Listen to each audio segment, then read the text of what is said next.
Bonjour à tous et bienvenue dans le MAC Bien-être. À l'approche des fêtes de fin d'année, de l'hiver, on a tendance à tomber trop souvent malade. Comment éviter de tomber malade et de rester en bonne santé? C'est ce que nous allons voir tout de suite.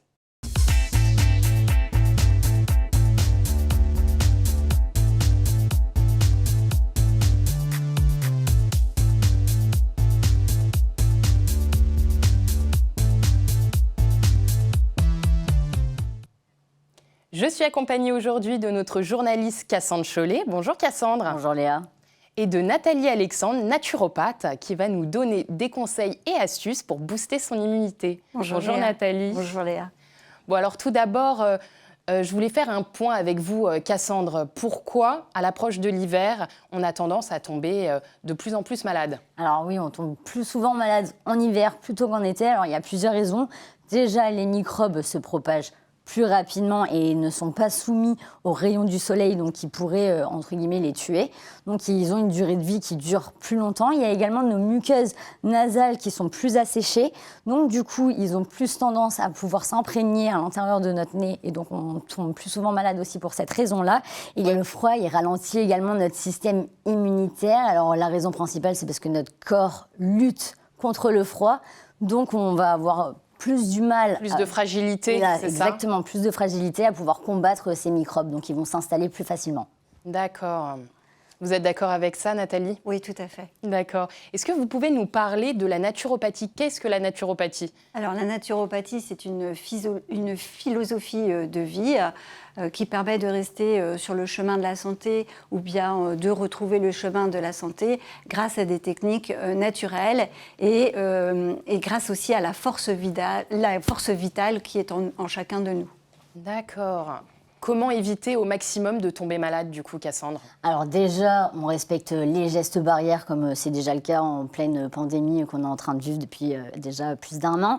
Il faut également bien penser à se laver les mains régulièrement. Et il faut penser évidemment à aérer toutes les pièces de son appartement ou de sa maison au minimum un quart d'heure. Vous allez me dire, mais oui, mais il fait froid. Oui, parce qu'après, on paye le chauffage, madame. Exactement, mais il faut malgré tout le faire, comme ça les microbes peuvent justement partir. Et une bonne hygiène de vie est très importante, hein, comme vous l'avez dit déjà, bien de se laver les mains, mais une bonne hygiène de vie en général, bien manger, c'est très important aussi. Tout à fait, l'alimentation, c'est vraiment la clé, donc il faut continuer à avoir des habitudes saines. Il ne faut pas se jeter sur une raclette tous les jours parce qu'il fait froid et qu'on a envie de fromage, surtout les Français, on adore ça.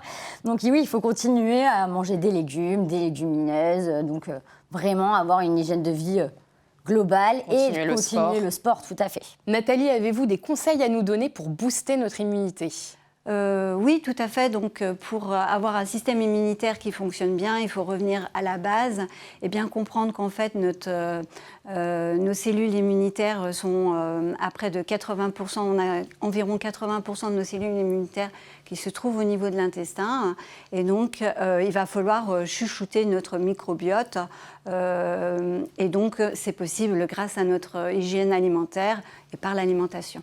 Donc l'alimentation, on va pouvoir introduire dans notre alimentation des aliments comme des fruits, des légumes, une alimentation plutôt biologique, des aliments crus qui vont ramener de la vitalité, comme par exemple des graines germées ou des jus de légumes, hein, ça fonctionne bien également.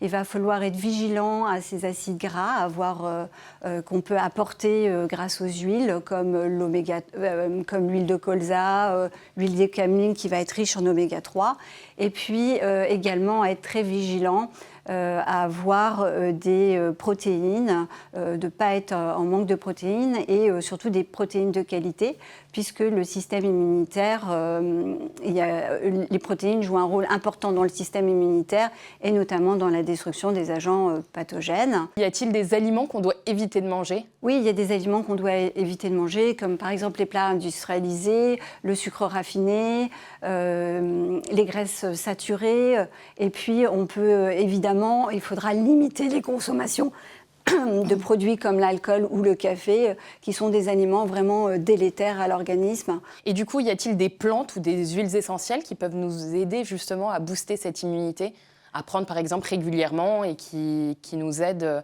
de manière générale l'hiver? Alors, les plantes, les huiles essentielles, on ne peut pas les prendre d'une façon régulière par voie orale. Ça, c'est pas possible parce que c'est quand même quelque chose d'assez fort.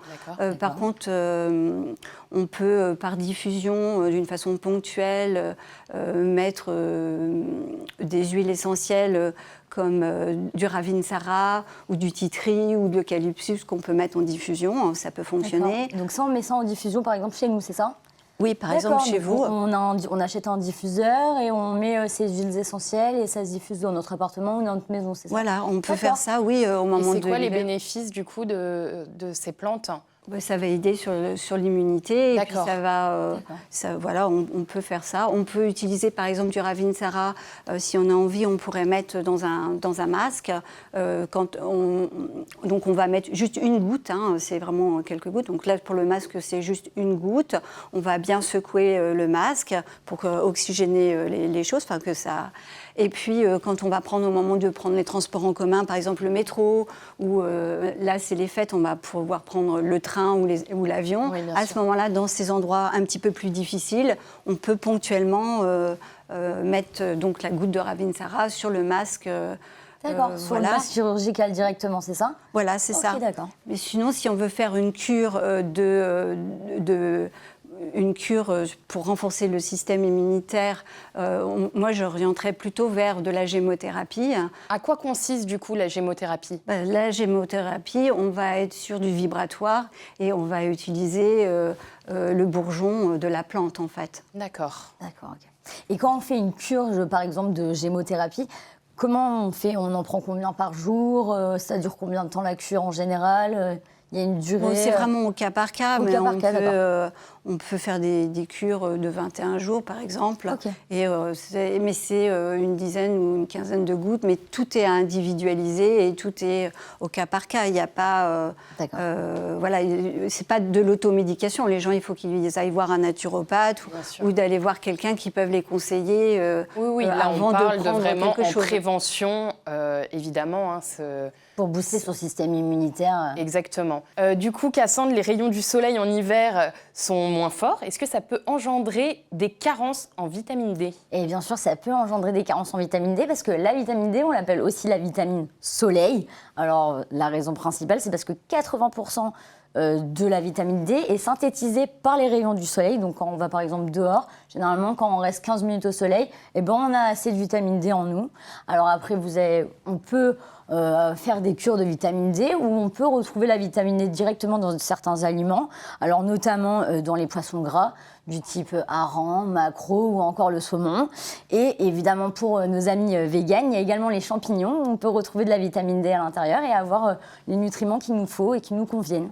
D'accord. Et on peut aussi prendre, je suppose, des vitamines On peut prendre des vitamines également, oui. Et après, il y a plusieurs vitamines qui peuvent nous aider également à booster notre immunité. Donc, il y a également la B, la C et le zinc. Alors, elles sont très importantes parce que c'est la clé pour lutter contre les virus, justement. Alors, la vitamine B, ça se retrouve surtout dans les produits laitiers, le poisson ou encore le jaune d'œuf. Et pour la vitamine C, c'est les agrumes, les poivrons, les choux et les brocolis. Et pour le zinc, c'est viande rouge, crustacés, légumineuses et les fruits à coque. D'accord, merci Cassandre. Nathalie, je voulais vous demander, on sait qu'à l'approche des fêtes de fin d'année, on a tendance à un petit peu manger dans l'excès, on va dire un petit peu abuser. Y a-t-il des choses à faire et à prendre du coup pour on va dire, garder une bonne digestion? On peut toujours faire une petite cure de chardon-marie au moment des fêtes, si on a envie, ou à la fin du repas, prendre une plante qui va favoriser la digestion. On peut prendre des infusions de mélisse, de menthe ou de fenouil, par exemple. Mais quand on arrive à la période des fêtes, ce qui est intéressant de faire aussi, c'est par exemple sur le repas juste d'avant, ça va être de manger beaucoup plus léger ou des choses faciles à digérer, comme par exemple juste des fruits ou faire un repas que de légumes. Et donc, ce qui va se passer, c'est qu'on va arriver au repas festif on aura faim, donc on aura une puissance digestive plus importante et donc on aura une meilleure digestion. Et éventuellement, peut-être faire un jeûne intermittent, est-ce que ça peut être favorable ou plutôt défavorable? Alors le jeûne intermittent, non, pas forcément, non, mais du repos digestif qui sera beaucoup plus accessible à tous. Et puis, donc du coup, avec par exemple le repas après le repas de Noël, le matin, on ne reprend pas un petit déjeuner, et puis on ne reprend pas le midi, on peut manger le lendemain assez léger, ce qui va permettre au corps de ne pas être en surcharge. De se reposer un peu. De se reposer, voilà. Et c'est vraiment l'idée, c'est de faire du... notre estomac, si vous voulez. L'idée, c'est vraiment de faire du repos digestif et de mettre son corps au repos. Au besoin, on peut faire une petite marche et aider à ce moment-là. Voilà. Et puis, la marche favorise la digestion ? Oui, ça va favoriser, ça va aider au niveau des organes et ça va créer un massage. Et puis, on peut également chouchouter son foie en mettant une bouillotte sur son foie chaude. Par exemple, après le repas de Noël, le soir quand on rentre chez soi, pendant 20 ou 30 minutes, on peut mettre une bouillotte. C'est un organe qui aime beaucoup le chaud. Et en ce moment, il est quand même plutôt en souffrance. Et pour, c'est vrai que les températures baissent de plus en plus. Donc voilà. D'accord, bon bah super, merci pour ces astuces. Je voulais vous demander, Nathalie, j'ai eu une ardoise que vous avez créée, qui est du coup pour lutter contre les sensations de brûlure dues à une chimiothérapie ou une radiothérapie, si j'ai bien compris. Pouvez-vous nous en parler en quelques mots ? Oui. Donc c'est une ardoise c'est une ardoise de coupe-feu qui permet de venir absorber les rayons de la sensation de chaleur de la radiothérapie ou de la chimiothérapie. On a des effets secondaires comme le syndrome main-pied et qui donne des sensations de brûlure intense. Et donc, pour s'en servir, pour son utilisation, finalement, c'est relativement assez simple. On va la placer sur la zone en souffrance directement. Et puis, au bout d'une vingtaine de minutes, elle va devenir très chaude. On la rince sous l'eau pour la décharger, de l'eau fraîche. Et puis, on peut la réutiliser aussi souvent qu'on le souhaite. En fait, c'est la matière de l'ardoise qui va aspirer en quelque sorte la sensation de chaleur. C'est ça, en fait, la densité de l'ardoise. D'abord, l'ardoise est une matière thermorégulatrice.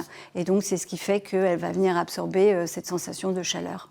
D'accord. Et ça marche sur tout type de brûlure. Parfait. Donc on peut retrouver votre ardoise sur votre site internet qui va s'afficher en bas de votre écran. Merci beaucoup Nathalie pour tous ces bons conseils. Merci beaucoup Cassandre.